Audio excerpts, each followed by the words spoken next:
Gwinnett County 911, where is your emergency? Horseshoe Drive, I just shot somebody. Or Horseshoe Drive? Horseshoe Drive, I just shot somebody. Okay, what happened? He come at me in a violent manner with a baseball bat. Okay. Do you have the gun with you right now? I do. It is not. It is. That 911 call is chilling. Recounts the events Ashton sounds panicked, claiming self-defense, but you can hear the weight of what just happened. It's a moment where everything changes in an instant. Legally, self-defense is tricky. It hinges on whether Ashton's fear was reasonable.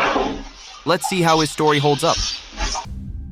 On Friday, September 1st, 2023, police in Wisconsin responded to a residence following a 911 call reporting a gunshot victim.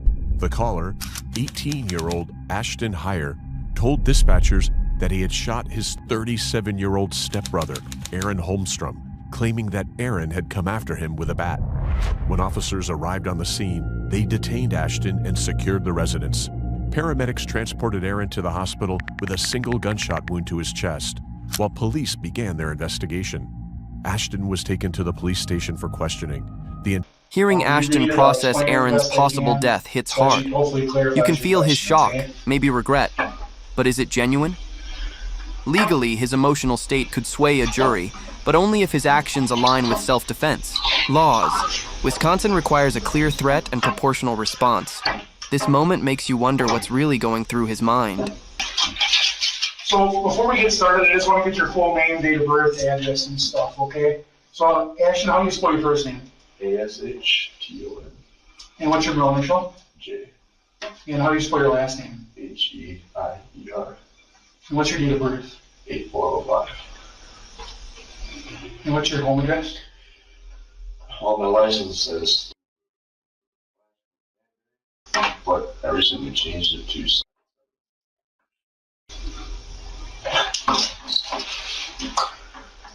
What's a good phone number for you, Ashton? Graduated high school by chance? I think I did, yeah. Okay, so you understand the English language, right? Yeah. So we want to talk about what happened tonight, okay? But before I do, I got to read you your rights, okay? If you got any questions on anything that I read to you, ask. Ashton's story paints Aaron as the aggressor, but the details, like grabbing a loaded gun, raise questions. Why not retreat? Self-defense laws demand you exhaust all options. It's heartbreaking to think a family dispute escalated this far.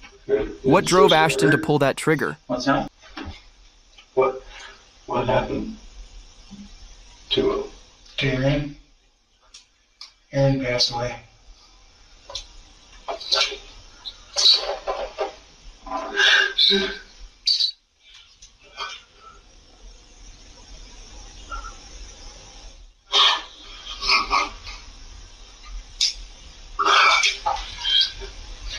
You can take a minute if you need. You want me to see if I can find some Kleenex or something? Yes. I'll go get some. Okay. Their stepbrother dynamic was toxic. Past threats and violence set the stage for this tragedy. It's a reminder that unresolved conflicts can spiral. Legally, this history could support Ashton's fear, but intent matters. Was he truly cornered? As long as you're willing about what happened yesterday, okay, or today. If you could you run through the day for us? We're just trying to figure out what happened, Ashton. We just kind of want a whole picture so we can all understand what happened and why it happened. The inconsistencies in Ashton's account are glaring. The downward bullet trajectory suggests Aaron wasn't charging. It's gut-wrenching to think a life was lost over this. The plea deal reflects recklessness, not intent, but does it bring justice for Aaron's family? We started? Yep. So what did you do when you woke up today? Well, I woke up, your girlfriend got up, she made breakfast, and that little camper up there. Yeah. And then, Mom, we gotta go. She said, where are we going? I said, well, we gotta. Can you talk just a little louder for us? I said, well, we gotta go do a few things. I said, I gotta go do a few things if you want to come with. And she said, yes. So, Ricky is, I think he's on the fire chief board for Denver Fire Department. Okay. It's like one of the family member is. I go over to her house and I, we do little things here and there for her. Do you know their last names? I don't. Okay. So when I was there, and we're having fun, whatever. She's like, why did I go do laundry? It's okay. So Wade left, went to go do laundry. We finished up ripping up tiles on the floor. We swept up, cleaned up, left, and then I went back to the house, and coming back from there, we stopped here at the government center. Okay. Actually, and there was an officer saying that he had papers for me at my mom's house. So I stopped here to get the papers. Okay. They couldn't give me like a certain. They just said that we don't really know, but we can send an officer over. So I just gave him my address. Yeah. We left here, and then I went over to the roundabout bar. It's like, well, you want to go to the beach? Like, yes. And I said, all right. And we went there.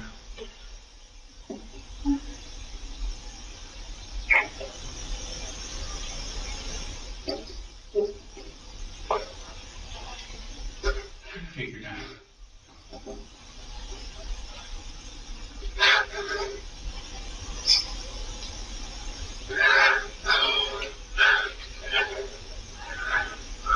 It's hot here. It is hot. Yeah. So,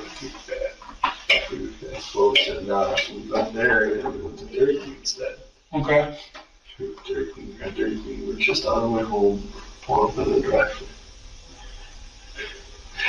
And Aaron was standing at the mailbox. Okay. He stops the truck at the first driveway. He starts yelling at me. He says, he didn't steal my saw. And all this and all this. And he's just trying to tell him about it. And I told him just to leave me, he told him just leave me alone, belligerently. And pulled up the second driveway trying to avoid him, and went up and backed the truck up at the house. Kind of where it's sitting right now. Yeah, exactly where it's sitting right now. As soon as I was, shut the truck off, I grabbed my stuff. We put stuff on opened the door. I shut the door. The stuff, Dairy Queen up on the hood of the truck on the driver's side. He starts walking up to me. And he starts yelling at me. He's cussing at me. He's swinging bait at me and threatening me to kill me. And then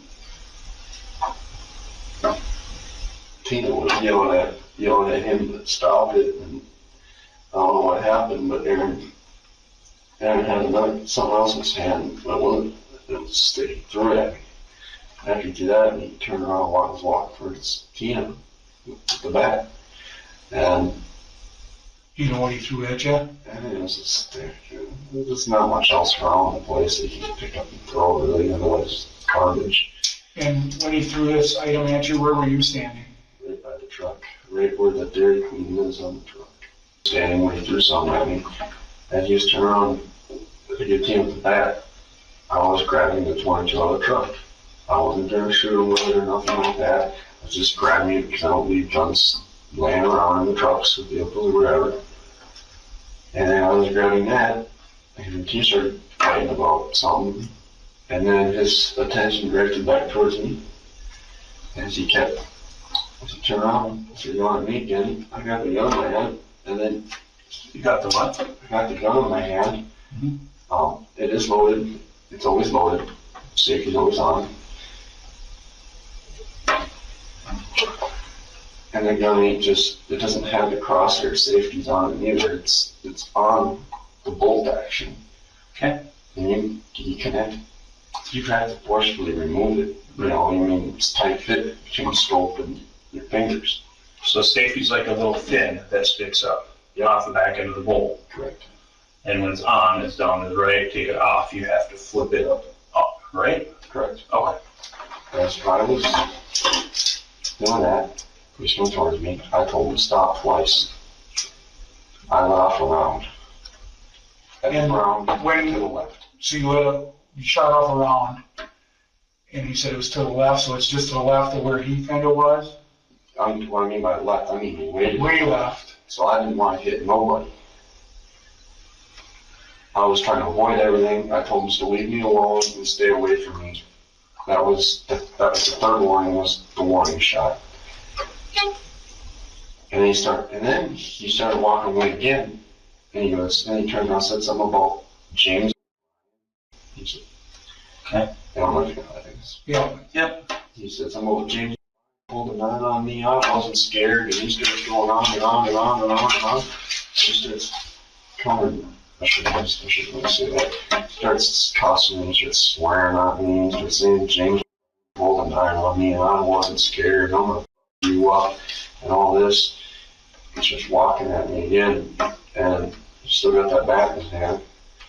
And as soon as he got about to the front of the truck, pulled the trigger. As soon as he pulled the trigger, he just light me through the back mouth, and then he cupped his chest like this, and started backing up and twisting and groaning and moaning and hit the ground, and I was thinking,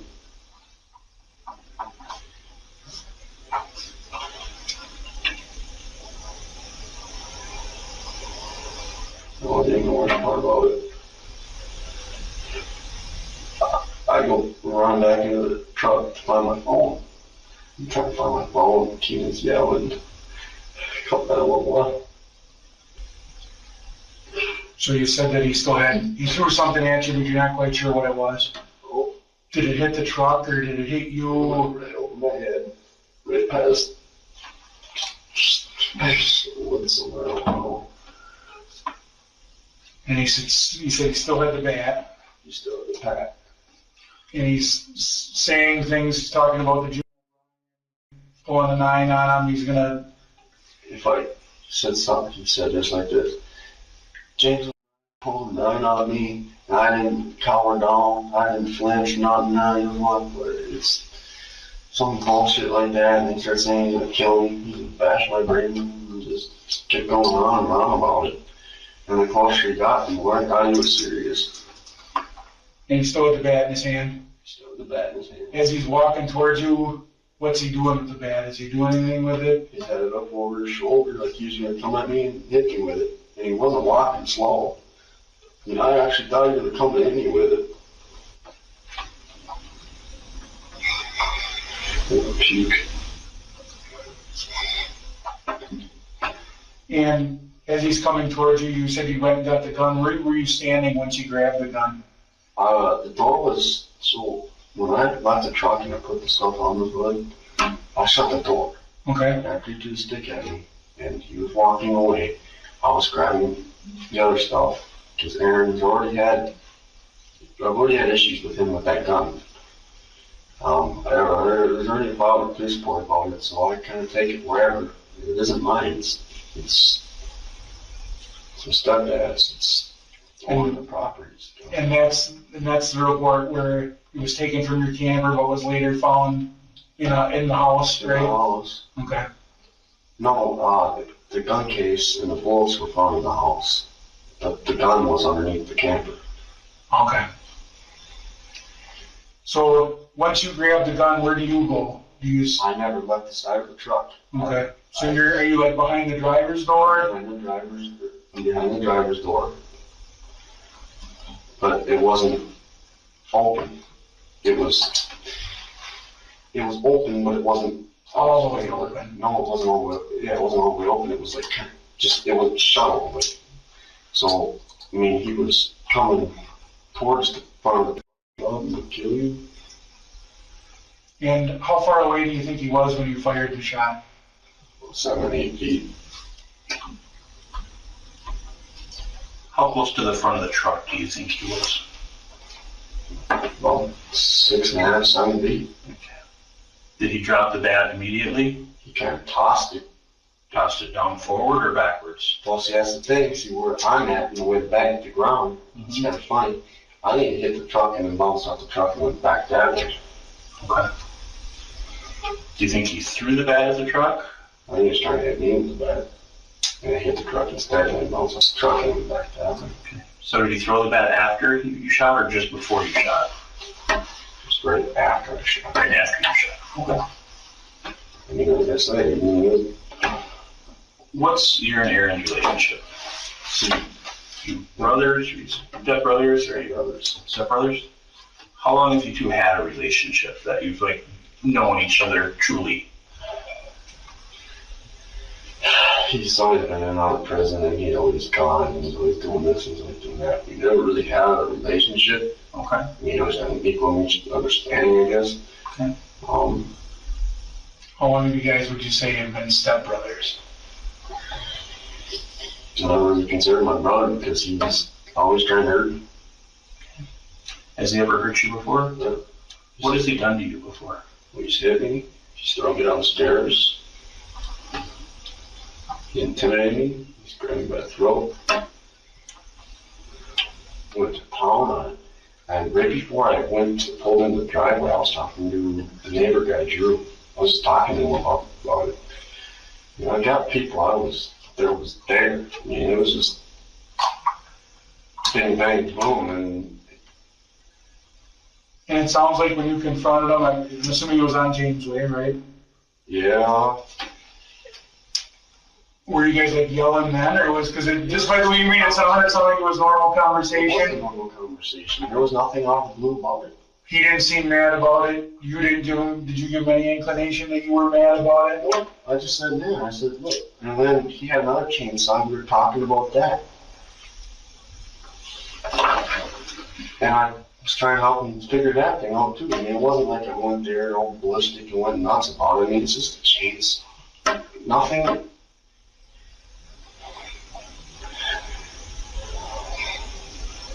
No one's life is worth. No. So you fired, is it correct, 2 shots? 2 shots. Gave up 4 warnings. Verbal warnings. What did you say when you warned him? I said, first time, I said, stay away from me. Don't come near me and leave me alone. And then the second time, I said, stay away from me. He said, I'll shoot you. And he said, you ain't got the ball. So I let off a warning shot. It was the 3rd warning. I said, told you to stay away from me. And then he turned around and went right back to me. And then they bickered back and forth, maybe 30 seconds.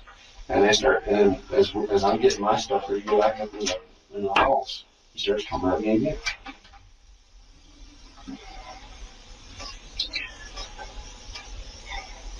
When he went back to you, did he have the baseball bat then? Yes, he did. Okay. Did he pick that up before or after the warning shot? Before. Before the warning shot? Yep. Okay. And he kept it with him the whole time? The whole time. Okay. Do you know where he got the baseball bat from? Somehow. I mean, there's plenty weird shit like golf clubs and bats. I mean, I thought it was an axe at first. I mean, Aaron's got this fanatic with weapons. I mean, he's got knives. He has knives, you know, but long, you know, between 6 inches. Took the magazine out of the center console. Yep. And put it into the gun. Put it in the gun. At what point did you do that? Same time as I grabbed the gun. Where was he at then? He was about 10 feet in front of the truck. Okay. And at what point did you put a round into the chamber? As soon as I let him, well, soon.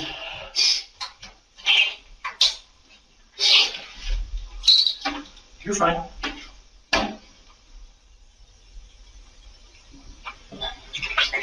Cloud in the throat. He was about 12 feet away from the front of the truck. Why did you pull the trigger? What were you thinking? I mean, I'm not saying you did anything wrong, but what was going through your mind? Were you afraid something was going to happen to you? The threats that he was making, and the verbal aggression, and the verbal and physical aggression coming from him, there's no doubt in my mind. Yeah. Okay. I mean, he's done it before, and I don't see him not doing it again. Okay. it safe to say you're afraid of Aaron and what he may do to you? I wouldn't say I was afraid, but at the same time, I wasn't exactly not. I was in that medium where it was, I know what he can do to me.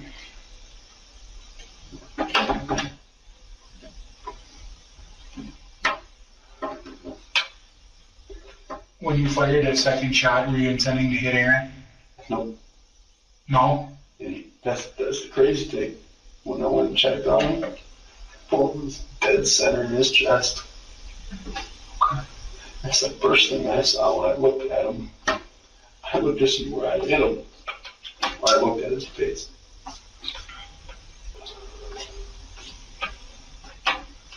You had said Christina at one point there. I mean, you still talking about Tina? Yes. Okay. I just wanted to make sure that there wasn't somebody else. That's interesting. I think you did. Yeah, I think so. Maybe I heard wrong. I thought you said Christina. Yeah, at one point. Okay. Tina was up towards the deck. Towards the deck on Mark's place? Yep. Okay. How do you take it? Does he know? I don't know that he knows. Mark wasn't there as far as we know, right? I mean, we were told he wasn't there. Better just keep me in jail.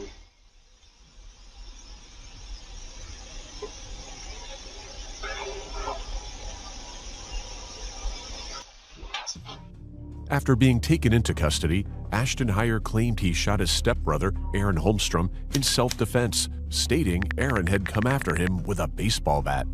Heyer said he initially fired a warning shot before ultimately shooting Holmstrom in the chest. However, investigators found inconsistencies in Ashton's account, and additional details from the crime scene painted a different picture. During the investigation, witnesses told police that Ashton and Aaron often had heated arguments. The medical examiner's report revealed that Aaron sustained a single gunshot wound to the chest, with the trajectory indicating a slightly downward angle, suggesting Aaron may have not been in an attacking position when he was shot.